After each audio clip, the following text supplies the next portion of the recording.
After multiple years of complications and delays, we finally have a new Scream movie. So it's time to stop and rank all 7 Scream movies from the worst to my favorite horror movie of all time.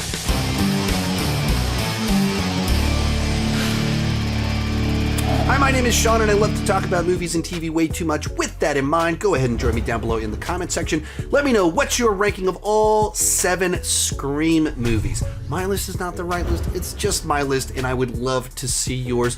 Also, this year I've been very active on Letterboxd, so if you want to kind of track along with all the different movies that I'm watching, the rankings I'm preparing for, the best way to do that is to follow me on Letterboxd, where I'm doing a pretty good job of making a little note about every movie and writing a quick review of everything I've watched this year thus far. And let's get started. In last place, Scream 7. Now, while I didn't hate this movie, I found it entirely watchable, at times very fun, but also incredibly frustrating and disappointing. This is the worst!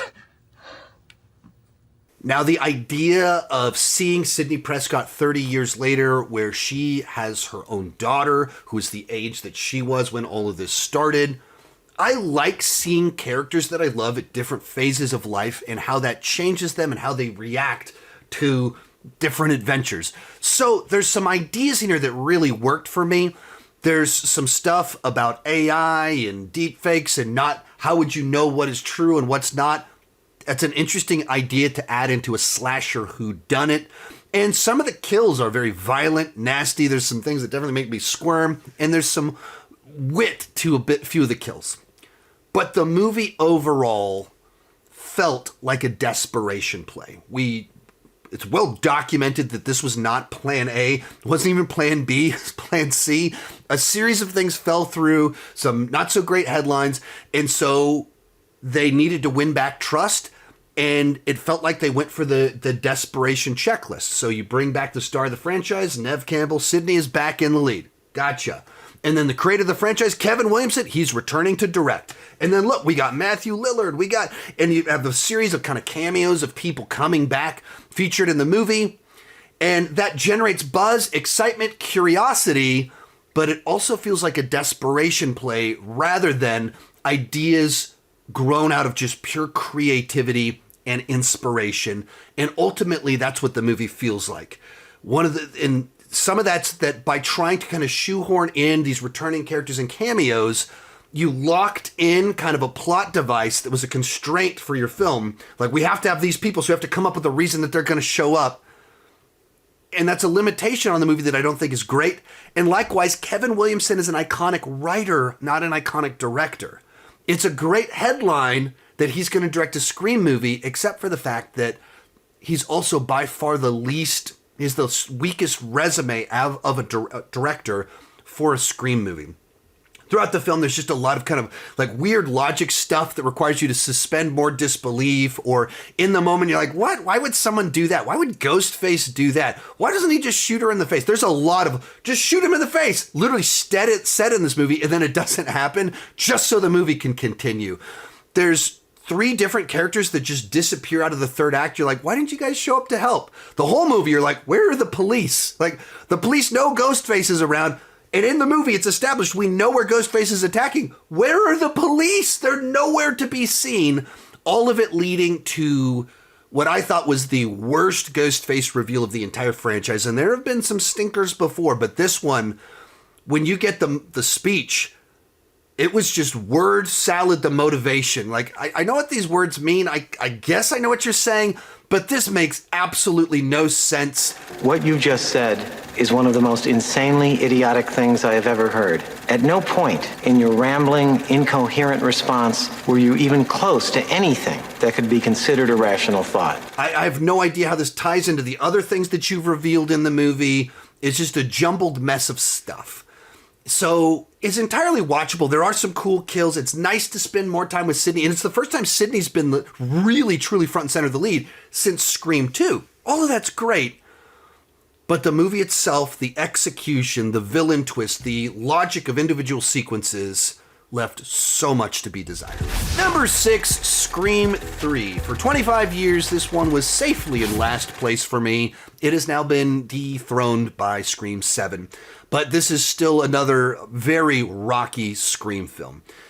It is a movie that kind of infamously had a pretty troubled production where Kevin Williamson started writing scripts for it, but he was busy. Harvey Weinstein got bored with him and moved on to have Aaron Kruger write the script, and he had 6 weeks to write it, so he wrote what he could write, and then they were like, let's move him over to work on Reindeer Games, and so someone else kept to start writing it, and then they kept writing it and rewriting it while they were making the movie. Has there been another goddamn rewrite? How the fuck are we supposed to learn our lines when there's a new script every 15 minutes? To the extent that when you watch the film, pretty obviously there was supposed to be 2 Ghostfaces, and then they changed that very late in the process. And so there's like characters that just kind of disappear, and it doesn't exactly make sense how Roman was able to commit all the crime and kills that he does inside of the movie. But there are a few things in here that really work. It's always been a very meta franchise. So taking us to Hollywood to the set of Stab 3 as the context for Scream 3 fits pretty nicely in this franchise. Maybe a little bit too inside baseball, but it does fit the franchise. It makes sense with with the franchise that we're doing here. There are some witty bits that come out of that, but just in general, I think the vibe feels off on this one. Some of that goes back to the year before this movie was made, right when they were making this movie. Columbine happened, and real world violence had become particularly scary in the zeitgeist, and so then there was kind of mandates to make it a little bit more comedic, pull back on the violence. And so it just feels a little bit off, and then put that in Hollywood, and it puts a different flavor to everything a little bit. But the things that really unwind this movie for me is that it tries to do this meta-commentary on trilogies. If you find yourself dealing with an unexpected backstory and a preponderance of exposition, then the sequel rules do not apply. But I don't think there are enough consistent rules to trilogies, so they kind of define it based off of, well, you've got to have that big twist that goes back to the beginning that reframes everything, and they're just trying to do, Empire Strikes Back, the Scream franchise. It just doesn't fit. It doesn't make any sense. So all of a sudden, we're retconning Billy Loomis's motivation. We're bringing in Roman. All the stuff about Maureen Prescott in Hollywood, I don't care. It just feels like this weird rabbit trail. It feels like Scream fan fiction to me. And so our final reveal of she's got a surprise brother and he's that. None of that works. Like, it just feels so hollow, unearned. And you can tell everyone else kind of felt that way because it's completely abandoned as soon as we move past this film. But the real crime here was Courtney Cox's hair. Next up, Scream 6, Ghostface Takes Montreal. And this one played really well for me in the theater. I had a good time with it. It was very positive on it, but it was a movie that didn't sit well with me over time, and on rewatch kind of fell apart a little bit. On the positive, I like the idea of taking the action to New York City.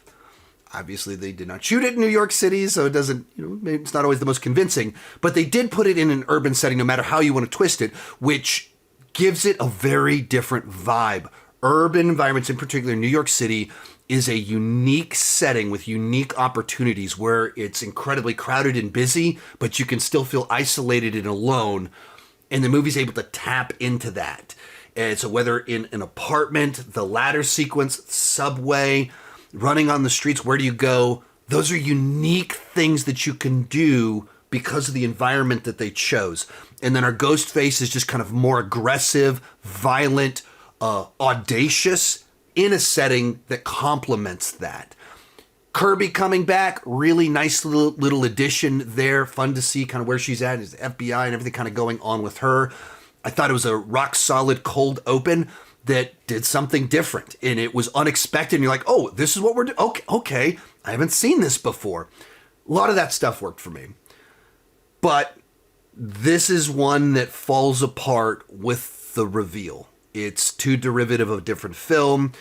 It strains way too much credibility on multiple levels of like, wait, how were they able to do this? wait, how many people are completely insane? One family, what's going on here?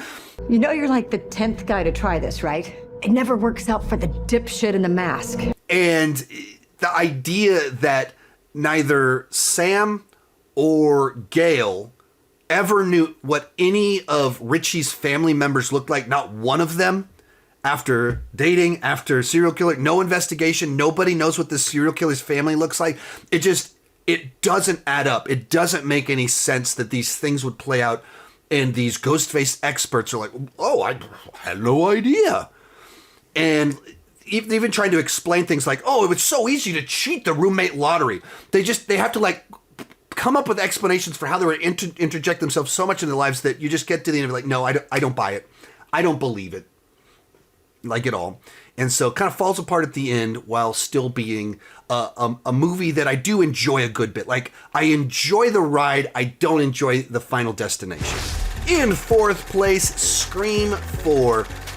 This is one that I was underwhelmed by it when it first came out. I enjoyed it, but I was a little bit underwhelmed by it and was disappointed that it didn't have stronger meta commentary, in particular with 10 years passing, the horror genre changing so much.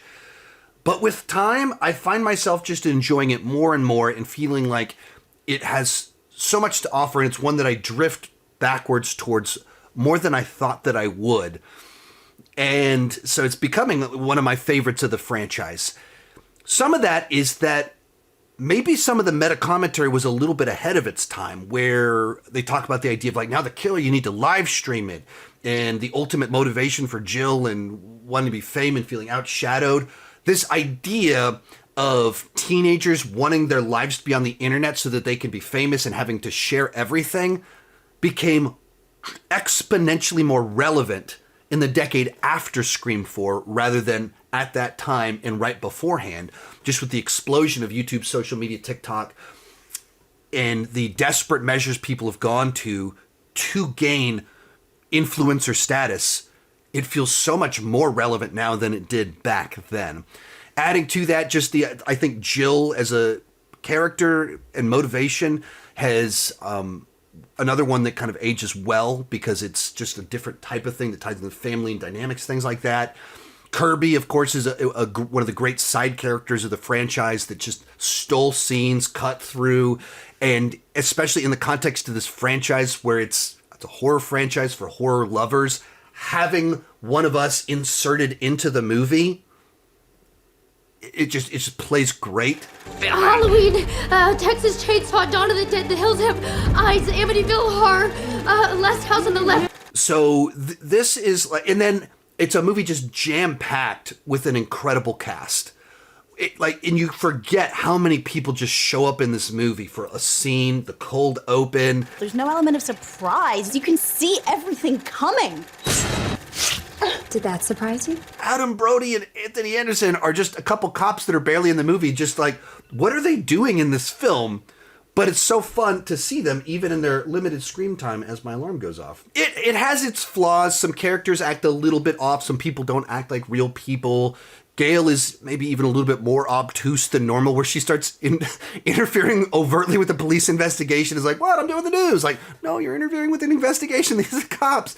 But like I said, just one that just has only gotten better for me with time. Real quick, before I give you my top 3, remember to join me down below in the comments section. Share your ranking of the Scream movies. My list is not the right list. It's just my list, and I'd love to see yours. Also, come back over the next few days. I've got more Scream content on the way. In third place, Scream 2. And this is just a sequel done right. Oh, please. By definition alone, they're inferior films. It builds off of everything that worked in the first film. It goes bigger with it. It goes bolder with it. The scope and size of the story is at a grander level. But it's not just rehashing what we saw before. It's expanding upon it and taking it to another level. More blood, more gore.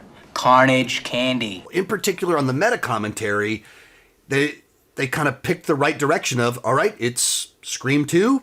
Let's do that. Let's lean in. And what are all the tropes of sequels? How do we find the killer, Randy? That's what I want to know.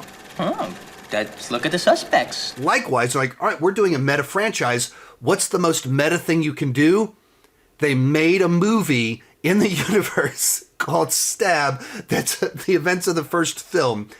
That is such an inspired and brilliant idea that has done so much heavy lifting for the Scream franchise moving forward.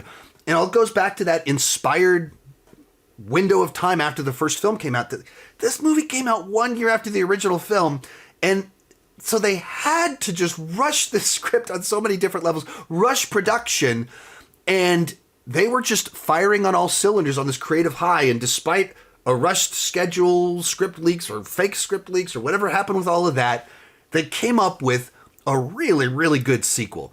The cold open is wildly different from the first film, but it is equally shocking, clever, witty in its own right, and super memorable, and cast wonderfully.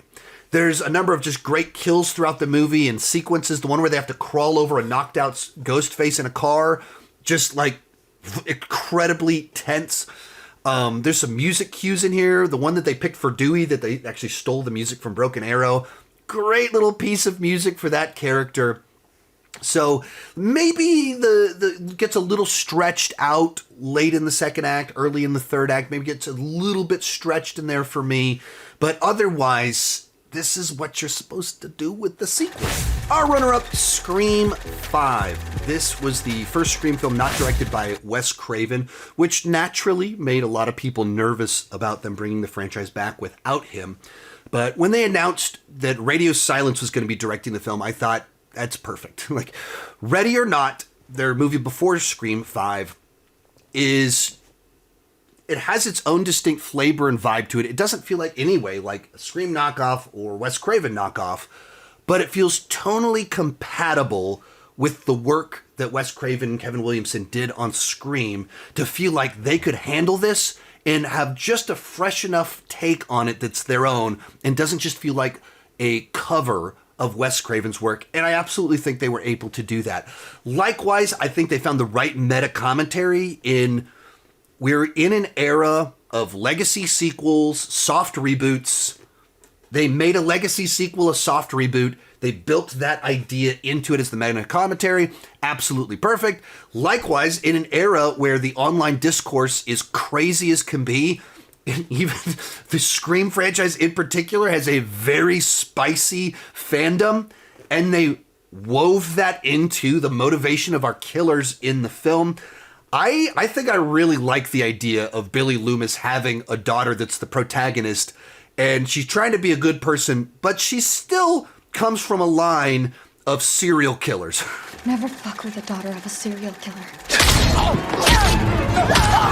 Dad and her grandma were serial killers, and so she's got that crazy in her, and you get little bursts of it in these movies. There's some things in it that I wasn't crazy about, in particular the way things went down with Dewey. I don't mind that they had the balls to kill off a main character. Having it happen because his phone went off so a 5-foot, 95-pound girl was able to kill him, I think is very disrespectful. But I don't mind that he died. I just wish that it wasn't just such a wimpy, pathetic death. That, oh, forgot to silence my phone, I'm dead. That's not satisfying. And it doesn't feel earned, in particular when I know who was in the Ghostface costume at the end of the movie. But other than that, this to me was a really good Scream legacy sequel. Oh yeah, I got to interview Jack Quaid last year. I wish I would have asked him a little bit about this movie, a little bit more about this movie. But nicest celebrity that I've interviewed. But coming in at number 1, without question, is the original Scream. This is my favorite scary movie of all time. If I get that Ghostface call, this is my answer. And some of that's as simple as it came out in 1996, right as I was entering high school. This was my formative era of slasher movies. But beyond that, I just think it's a great concept of taking slashers and then making a slasher where the characters in the movie know they're in a horror movie and they're commenting on it. never, ever, ever, under any circumstances say, I'll be right back. I'm getting another beer. You want one? Yeah, sure. I'll be right back. Nowadays, that sort of irony, that meta-commentary, self-awareness has been done to death. 30 years ago, we hadn't seen that before at this scale and level. Adding to that, it was a whodunit that added kind of this whole Scooby-Doo element into a slasher movie that just added a new level of engagement to the movie where you really cared. And this was a point in time where slasher movies in particular were not known for having a particularly good cast. And they took this movie seriously. They got the director of A Nightmare on Elm Street, and then they went out and got a great set of people to act in the movie. You know, of course, very famously, Drew Barrymore was supposed to play Sidney and then went, wouldn't it be even better if I died in the opening? Like, this was like childhood star of the 80s. She's the biggest name in the movie, and they kill her off in the beginning. The cold open of this, it basically is a fantastic 10 out of 10 short film. You like scary movies? Uh-huh. What's your favorite scary movie? And then the rest of the movie lives up to the rest of it. But just from top to bottom, they found a way to make it really scary. The killer can be anyone, and the killer is someone that you know. It's personal. It's not just this strange, unstoppable killer that's killing everyone. No. This is about you, and he wants to hurt you. He wants to embarrass you. He wants to make you suffer. That's so interesting. It's so engaging. It's a great concept. That's why we're still watching Scream movies 30 years later and invested in it. They cracked the code for something really special. Gave us a great set of characters, a great template for a new slasher. So for me, without question, easily comes in at number 1.